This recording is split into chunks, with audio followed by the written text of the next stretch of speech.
नमस्कार मु स्वाति आपण समस्त को स्वागत जणाउछि ओडिसा मार्केट मंच को आसतु नजर पकाइबा आजिर मार्केट अपडेट्स उपरे ओडिसा रे आसुछि कैशलेस और पेपरलेस लैंड रजिस्ट्रेशन सिस्टम जहा द्वारा आपण माने बे घरे बसी ऑनलाइन रे लैंड रजिस्ट्रेशन करि परिबे।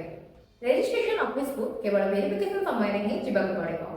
समस्त पेमेंट एबे डिजिटल मोड रे हेबो जहा द्वारा समय बचिबो और काम अधिक स्वच्छ हेबो। रेयर अर्थ प्रोसेसिंग क्षेत्र में ओडिशा पई बड़ सुजोग इंडिया और फ्रांस मिलित भाव कार्य करने को आलोचना करुछन जहा द्वारा ओडिशा को नूतन इन्वेस्टमेंट और टेक्नोलॉजी आसी पारे।